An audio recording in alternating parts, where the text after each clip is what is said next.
Hola, ¿cómo están? Soy Alberto Levi. Bueno, y hoy tengo el privilegio de estar con una persona excepcional que admiro, pero no lo admiro solamente como un profesional exitosísimo y un científico de primera, sino principalmente porque es un ser humano excepcional, una persona realmente que todo el mundo quiere, todo el mundo sigue, es un verdadero líder, está ahí en Montevideo, eh, como siempre, es uno de los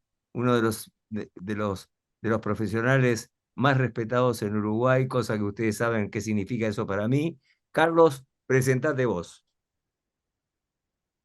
Bueno, a veces es difícil presentarse a uno mismo. Les cuento, cada uno de nosotros parece dar sentido a la propia existencia, porque si uno no puede dar sentido a la propia existencia de uno, algo está funcionando mal.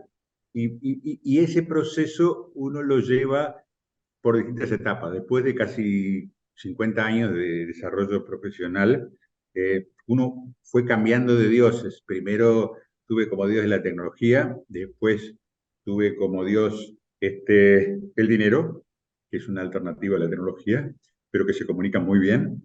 Y por último, me di cuenta que en realidad, manejando la tecnología y manejando el dinero, si yo no conozco lo que está pasando y no sé algo de cómo se intercambia el poder, no soy más que un instrumento a nivel de otros. Bueno, eso me llevó de ser ingeniero de sistemas a tener una maestría en negocios y finalmente me llevó a un doctorado en gestión del conocimiento.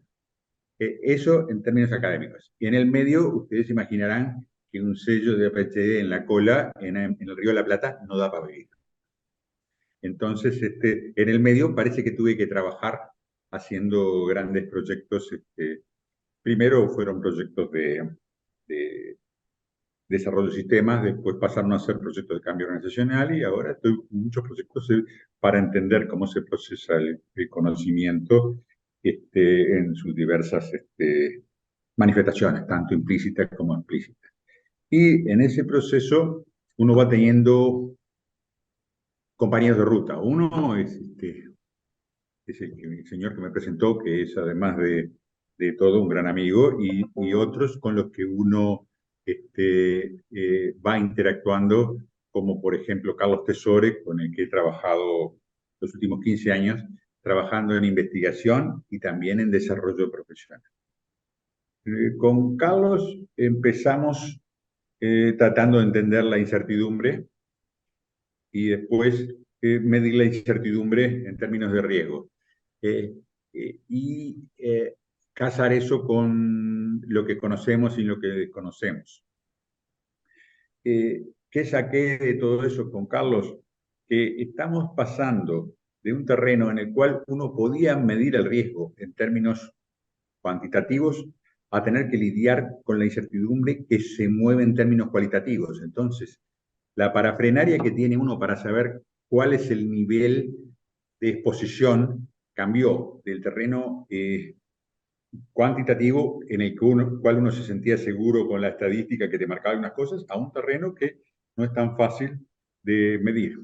Y eso ocurría de una manera casi ignota porque la cantidad de lectores que uno tenía era, si bien no mala, reducida a un grupo muy pequeño de personas con las que uno compartía interés, como por ejemplo académicos, colegas profesionales.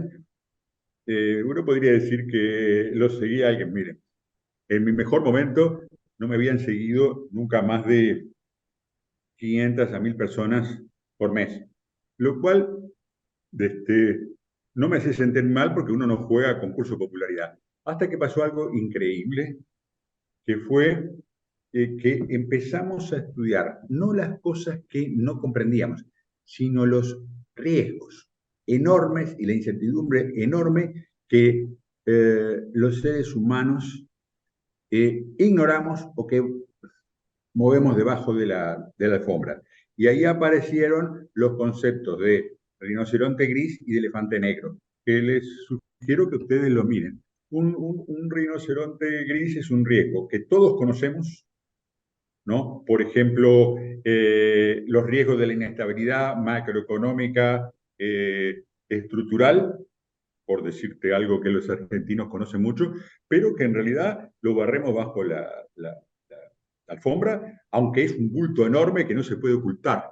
Y como te digo eso, podría decirte los riesgos vinculados con enfermedades contagiosas, entre las cuales la pandemia nos hizo pensar de que no estábamos tan inmunes. Y después hay otros riesgos que son más terribles todavía, que son aquellos riesgos que conocemos pero que no nos conviene enfrentar. No nos conviene enfrentar como profesionales o no nos conviene enfrentar como gobiernos. Por ejemplo, no quiero tomar un ejemplo de Argentina, aunque los hemos estudiado, porque todos los ejemplos hoy en Argentina son dolorosos. Este, porque están viviendo con mucha intensidad cosas difíciles de asimilar. Pero, por ejemplo, yo les digo, el riesgo de una insuficiencia hídrica en el sector metropolitano de Uruguay era claro y se podía medir, y los uruguayos los barrimos debajo de la alfombra. Y a todo eso, uno dice, bueno, ¿qué puedo hacer en términos de enfrentar esas cosas? ¿Qué nos dio popularidad? Increíblemente, porque en su momento no la buscamos, porque en realidad a veces uno busca la popularidad o para tener nuevos negocios o para tener una caricia en el alma de que te digan que servís para algo. Este, Nosotros hicimos un estudio de riesgos de quiebre políticos, económicos y sociales en Uruguay. No hicimos en Argentina. Una cosa, Y perdóname, Carlos, que te interrumpo. Acordate que en este mm, momento estamos suponiendo que esto ya esté subido a dinámica estratégica operacional. Estamos en toda América Latina, en España, en Estados Unidos. Así que si mm, querés referirte más ampliamente al resto del mundo. bueno, Y pero hasta en Israel también. bueno, le voy a decir, voy a cerrar el ejemplo uruguayo, pero también lo hicimos para el resto del mundo. ¿Qué fue lo que pasó? Que identificamos algunos riesgos de ruptura de corto y mediano plazo, tanto con señales fuertes, que son señales tendenciales, o con señales aleatorias débiles. Y le pegamos, sorprendentemente le pegamos. ¿Qué fue que pasó? A mí me sorprendió porque normalmente un estudio bien hecho tiene una probabilidad de éxito de un 30-40%, pero de algunas ventanas de oportunidad le pegasen más. Yo creo que fue el azar, pero entonces quedamos como un gurú de algo y habíamos hecho un estudio de Uruguay, que por supuesto eso no trascendió mucho porque es de todas maneras de cercanía, pero hicimos uno para ver los problemas de coyuntura en Europa con los temas energéticos y le pegamos también. Pero además, la gente dice, ¿cómo le pegaron? Porque era obvio que ese era un problema. Por ejemplo, la mayor dependencia de Rusia por parte de toda la Comunidad Económica Europea y sobre todo de Alemania, era un riesgo estratégico fundamental y que se podía activar a partir de un conflicto que estoy seguro que se iba a producir, pero que fue por azar que se produjo y entonces nos hizo aparecer como predictores de algo que yo estoy seguro que nuestro nivel de acierto, como el de cualquier futurólogo, es bajo, ¿no? Pero a veces se dan determinadas ventanas de oportunidad que nosotros usamos para aprovechar, para decirle, miren, estamos seguros que estas cosas se ven, pero que se dicen poco. Claro. ¿No? Y ahí aparecieron todas las estrategias de China y de Estados Unidos por el control de la hegemonía mundial, que es lo que se está dando ahora, y estrategias de desacoplamiento de China y de reducción del riesgo genérico de Estados Unidos. Y eran todas tendenciales. O sea, cuando vos encontrás una tendencia, esa está más fácil de prever. Lo que te puede tomar de sorpresa en esa tendencia es algún acelerador, como por ejemplo la crisis militar este, entre Rusia y Ucrania, o otro acelerador como fue la pandemia del coronavirus que aceleró un montón de desequilibrios. Bueno, y en ese proceso tomamos mayor notoriedad. ¿Y qué pasó con Carlos y a mí? Nos desempolvaron. ¿Qué quiero decir con eso? Que prácticamente nuestro mundo era el de amigos como el anfitrión a un grupo académico medio reducido. Entonces nos dijeron, ¿y ustedes nos podrían explicar cómo llegaron a eso? Y les cuento una cosa que no voy a decir la empresa. Le entregamos una proyección de una gran empresa de Uruguay y me llamó el presidente y me dice, entiendo lo que usted dijo, ¿de dónde viene la fuga? Me dice, ¿quién le dijo que eso es lo que vamos a hacer? Dije, no, mire, no hablamos con nadie. Entonces me pregunta, ¿cómo hicieron para invocarle? Entonces le dijo, mire, yo no tengo ningún inconveniente en mostrarle las matrices de cómo llegamos. Y fuimos a hacer una presentación a la presidencia de una empresa del Estado que pensamos que iba a durar media hora. 6 horas tuvimos. Porque no solo lo habían copiado, dice, así que todo eso lo pudo deducir alguien que es secreto de nuestra empresa, de lo que está en el nivel público. Sí, le dije, con un poco de inteligencia. Y además, para su tranquilidad, con bastante suerte. Porque ¿qué es lo que sucede? Se dio un alineamiento de determinadas cosas que aceleró determinados procesos. Perdóname, Y yo creo Carlos, que en este punto, perdóname que te sí, interrumpa. te escucho. En el verano estuvimos hablando mucho, el verano pasado, sobre, bueno, el verano nuestro de acá en enero, febrero, acordate que el verano de ellos es distinto. Sobre inteligencia estratégica y ahí metimos el tema de análisis de prospectiva cuando no hay tendencias, sino que hay todo lo contrario, venir del futuro hacia el hoy, inventar futuros verosímiles. ¿Por qué no me referís también un poco a esto? Bueno, lo que pasa, primero, es más fácil trabajar con tendencias, porque si las tendencias se hacen fuertes, uno prevé. Cuando puede haber rupturas, uno lo que puede es recolectar una enorme cantidad de señales débiles que pueden, alineándose de una manera que no siempre es fácil de prever, generar disparadores para que se produzcan cambios. El tema de eso es que ese esfuerzo, yo creo que hay que hacerlo. Hay que hacerlo a nivel de las corporaciones, hay que hacerlo a nivel de los estados, para estar un poquitito más separado de la ceguera total sobre determinadas. Nosotros lo hemos hecho en algunos casos con empresas tecnológicas para decirles, mire, su modelo se acaba. El modelo que va a seguir al suyo tal vez no lo tengamos claro, pero su modelo se acaba y le quedan 5 o 6 años. Y a veces el tema es difícil porque, a ver, tú y yo profesamos religiones distintas, pero somos judío-cristianos. Y la religión judío-cristiana es una religión de merecimientos. Entonces, ¿qué pasa con un empresario cuando se da cuenta que le va a ir horrible y que realmente no se lo merece? Pero no en términos especulativos. Él no hizo nada para que le fuera mal. Entonces, ¿qué es lo que pasa con esas personas? Buscan un culpable. Porque básicamente todas las teorías cooperativas, ¿qué son? Una forma de tercerizar la responsabilidad de uno. Si tú lo entiendes así, ves la plausibilidad de que en este desastre no solo intervino el azar, como dice Nassim Taleb, sino que alguien conspiró contra mí. Y lo que sucedió es que él lo manejó, ese nivel de incertidumbre, como para reducirlo un poco. Entonces digo, y eso es lo que está pasando con muchos empresarios. Y miren que una cosa es exportarlo nosotros como consultores. Yo fui empresario y cuando descubrí que mi empresa iba a desaparecer, todavía era floreciente, iba a desaparecer porque no estaban dadas las condiciones en el ecosistema para que sobreviviera. Y dijo, bueno, lo bueno que aprendí es que tuve 3 o 4 años y no quebré. Porque el problema es que cuando tú dejas que esos procesos se exacerben, llega un momento que no te salva a nadie, ni a ti, ni a tus amigos, ni a tu ecosistema. Entonces, una de las cosas que uno le puede decir, yo de repente a usted no puedo ayudar a salvarlo, pero puedo hacer que de alguna manera le vaya menos peor.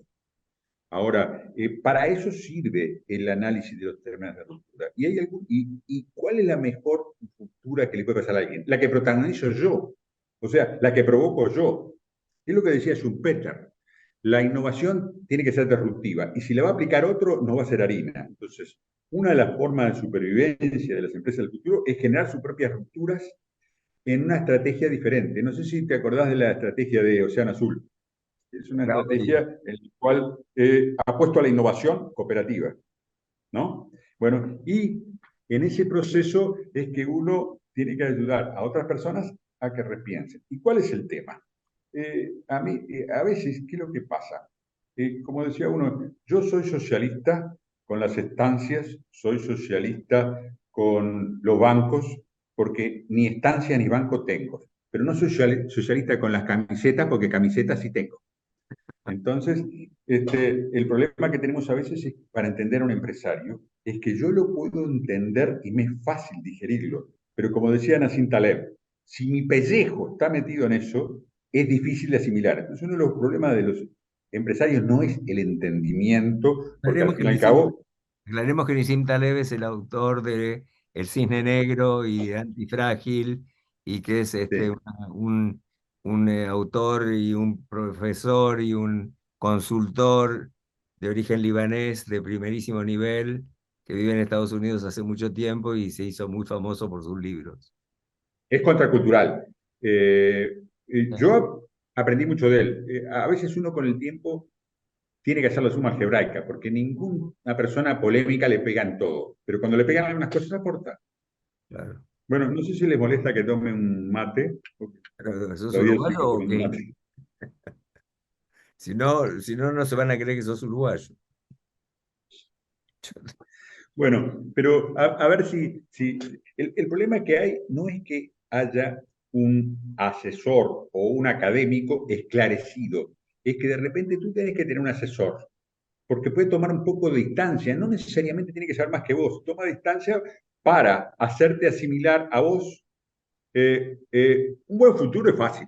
Cuando alguien es profeta de una bienaventuranza, es cuando el tipo te dice, hay nubes y viene mal, y puede empeorar. Entonces, allí la posibilidad de anticipación que decías tú y de prever algunas rupturas es el camino que tienen que seguir todos los grandes empresarios, que no es tan fácil de hacer. Y además hay una frase de Churchill que quiero repetirles. Churchill no es santo de mi devoción, pero era un individuo con una capacidad de pensamiento que lo hizo permanecer y no permanecer solo a través de sus aciertos, a través de sus desaciertos que él tuvo. Él decía lo siguiente: no importa lo importante que haya sido en tu vida, en definitiva la gente que va a ir a tu entierro depende de si llueve o no. ¿Qué quiere decir el hombre con eso? Que va a haber cosas que para los empresarios, incluso para los amigos, van a estar fuera de la esfera de control. Ahora, ¿qué nos enseñaron a nosotros? A mí, cuando yo estudiaba ingeniería, que para que un proyecto funcionara yo tenía que cuidar el triángulo de hierro, tenía que cuidar el alcance, tenía que cuidar el costo y el plazo. Ahora, cuando eso se destruye, uno tiene que tener otra manera de hacerlo. Un día podríamos discutir cuál sería la manera. Hay muchas maneras muy interesantes. Pero en esencia, cuando se destruye esa garantía de éxito, uno tiene que buscar otra cosa. Repetí Ahora, no es el tan triángulo fácil. de hierro porque hubo un ruido y tengo miedo que no hayan... El triángulo de hierro, lo que te decían a ti, que para que un proyecto sea exitoso, yo tengo que controlar tres factores: el plazo en que lo voy a hacer, el alcance que va a tener y el costo que va a tener. Si yo controlo eso, ¿qué es lo que nos enseñaron después? Esa es Que la clave de gestión de proyectos. Sí, pero esa es la gestión de proyecto que había antes. Lo que te enseñan después es que, como eso va a estar fuera de tu control, vos tenés que reducir los ciclos de desarrollo, y entonces aparecieron las metodologías ágiles. Hay gente que no entiende lo que es una metodología ágil. En vez de tener un proyecto enorme, Repetí, se fue el sonido, metodología. eh, la metodología tradicional partían de que yo tenía el triángulo de hierro definido durante meses. La metodología es ágiles que dicen, bueno, ¿cuánto lo puedo tener? 3 meses, entonces yo tengo que tener ciclos de actualización en que un proyecto es repetido en una esfera de control. Entonces yo puedo tener un plazo, un alcance y un precio para algo de 3 meses, entonces mi proyecto va a ser burbujas de 3 meses de eso, ciclos de eso. Eso es lo que es una metodología ágil. Entonces, Ágil. eso se viene o se viene. Ahora, a veces la persona les cuesta aceptar de que tiene que planificar en cuidado 3 o 4 meses y después replanteárselo y replanificar y replanteárselo. Y eso ocurre no porque sus asesores sean incapaces, sino porque su esfera de control se redujo. Claro. ¿No? Ahora, ¿por qué para mí de repente y para ti es más fácil eso? Porque no vamos en nada, bueno, a lo sumo en los honorarios de consultoría, pero cuando, pero cuando alguien se juega no solo la plata, porque el empresario no se juega la plata, se juega su vida, porque su vida está puesta en una empresa, es bastante más difícil manejarlo. Y bueno, en definitiva, esas son las cosas que han hablado. Y para cerrar, algunas de las reflexiones, antes que de repente intercambiemos algunas preguntas. Cuando tú me dijiste, eh, ¿qué puede hacer uno? Bueno, yo durante mucho tiempo, ¿qué trataba? De entender cuál era la meta, o dicho de otra manera, el blanco al que quería acertar y generar las condiciones para acertar. Bueno, eso es lo que llaman en teoría un hombre flecha, o sea, un tipo que apunta a un lugar y le pega. En ese caso, uno como consultor lo que ayudaría a alguien es que le apunte a donde quiere pegarle o al mejor lugar que puede pegar. Ahora hay un problema que es que hay veces que eso no alcanza, o por ejemplo, que tú con lo que le explicás a él no alcanza para que apunte bien y tenga las condiciones para hacerlo. Entonces había un amigo que me dijo, hay además de hombre flecha, hombres arco. ¿Qué es un hombre arco? Un hombre que genera las condiciones para que el otro apunte su flecha. Eso, eso para mí es un grado de evolución mayor en términos de uno como asesor, Ese es o de repente en términos de nuestro uno rol, como director. nuestro rol como asesores es ser arco, no flecha. Y que Claro. A veces cuesta trabajo, a veces claro, cuesta trabajo. cuesta mucho trabajo, Este, además cuesta ¿Y qué queda de todo eso, estimado amigo? Lo que queda es que uno lo vivió muchas veces y que entonces tiene mayor capacidad de anticipación. Es lo que uno puede vender, porque cuando alguien me viene a explicar un libro y me quiere cobrar $10.000, decime cuál es el libro, me lo compro, está con tapa de oro. Entonces, lo que te tiene que dar la persona no es lo que está en un libro, sino, y ni siquiera incluso una forma de contar lo que está en un libro. El tipo te tiene que dar sus vivencias y el acompañamiento para que en una situación jodida, difícil, tú sientas que el callado y el bastón de alguien importante está contigo, no haciéndote por vos el camino, ayudándote a que tú hagas tu camino. Eso no es fácil. Y en definitiva, creo que es lo que más agrega valor. A veces lo que pasa, ¿sabes qué es? Es que yo ya estoy cerca de los 70. Entonces la gente entra a pensar que porque un tipo o peina canas o está un poco arrugado, es incapaz de ver la realidad. Yo creo que en determinado momento estamos en un momento ideal en que todavía el cerebro nos falló, el físico no nos abandona y podemos enlazar el pasado con el presente, con el futuro, de una manera potencialmente poderosa. Eso es lo que creo que agrega valor y de alguna manera lo que me parecía importante transmitir. En realidad yo sé que no te lo estoy transmitiendo a ti, porque eso tú lo sabes. bueno, pero El problema es... lo hemos hablado cuántas veces vos y yo juntos. Sí, sí. Además tomando buenos cafés, sabiendo que hay personas con las que uno puede tener un eco. A veces es una cosa interesante. Yo le digo a la gente, eh, ahora, no voy a decir los nombres de... Yo participé en la reforma previsional del Uruguay, del sistema mixto, hace casi 30 años. Este, Me llamaron para esta reforma previsional. Yo le dije, mire, yo ya no puedo hacer lo que hice en el pasado, porque no puedo entrar en un proyecto de ese tipo a dedicar 10 o 15 horas todos los días, porque ya no tengo 35 o 40 años, ¿no? Pero sí lo que puedo hacer es, este, cuando tengan 3 o 4 alternativas, hacerle una valoración de cada una de esas alternativas en términos de, no solo racionales, sino en términos emocionales. Este, y, y me acuerdo un día con el que estaba dirigiendo, que es amigo mío, tan amigo como tú, que es Rodolfo Saldain, que para mí es una lumbrera del análisis previsional. Entonces, me dice, me dijo Carlos, me gustaría hablar contigo cada tanto. Bueno, y yo dije, mira, de reforma previsional yo no te puedo agregar nada que tú no sepas. Lo único que cuando haya alguna disyuntiva difícil, yo puedo hacerte de eco inteligente para que tú tengas alguien con quien conversar. Este, y, y creo que eso sirvió, porque hay veces que las personas incluso tienen claro lo que hay que hacer, pero a veces es difícil. Y a veces lo difícil no es incluso entre A, B y C. Hay veces que es difícil eh, soslayar lo que me estoy perdiendo. Te voy a poner una anécdota interesante. Yo daba clases bastante estructuradas cuando tenía 30 años, 40 años. Y yo creo que eran buenas, pero cuando vos das una clase muy estructurada, por supuesto no se te escapa del camino que querés ir. Pero cuando vos querés dar una clase menos estructurada o una charla informal como la que estoy teniendo contigo ahora, ¿qué es lo que pasa? Puede suceder que esta charla fuera por donde yo quería, puede ser que no fuera por donde yo quiero. Pero además, eso puede ocurrir porque, por ejemplo, tú interviniste pocas veces, pero las veces que interviniste me dijiste por dónde pensaba que era interesante aclarar algo.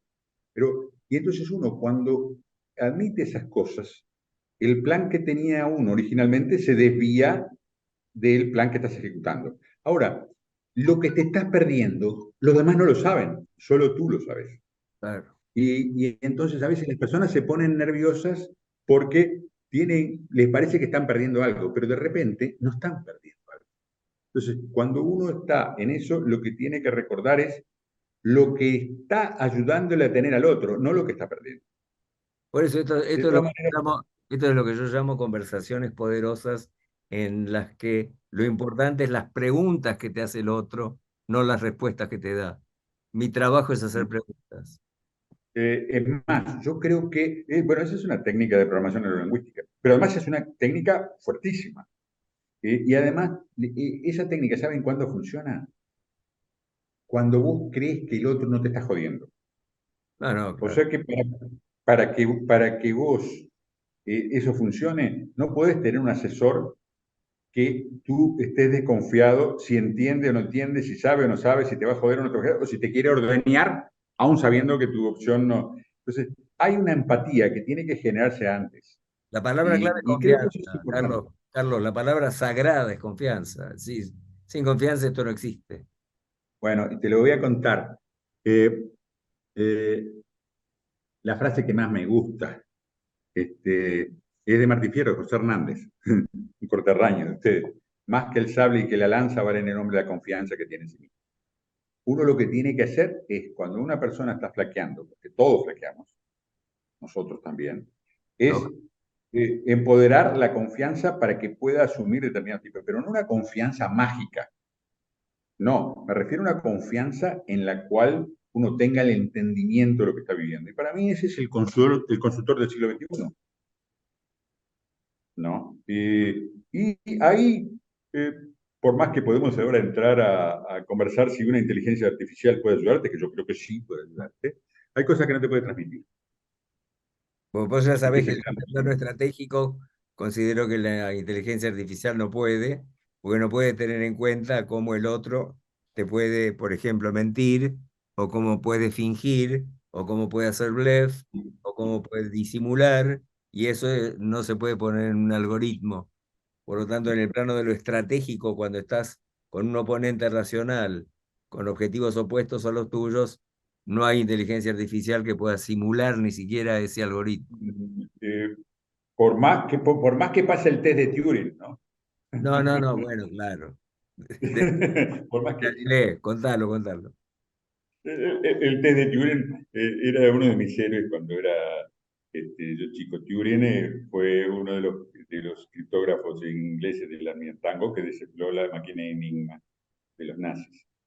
Este, él estudió mucho sobre teoría de computabilidad y todo ese tipo de cosas. ¿Sabés que yo daba clases de, de autómatas hace 30 años? Y uno de mis héroes era Turing.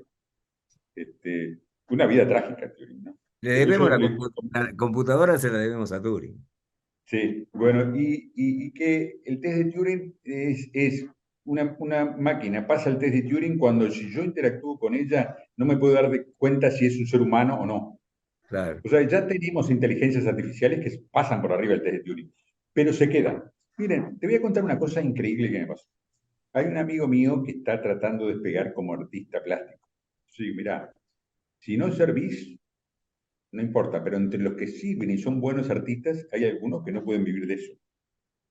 Entonces dije, ¿qué puedes hacer por mí? Dije, yo te puedo ayudar a aumentar la probabilidad de que puedas vender tus cuadros.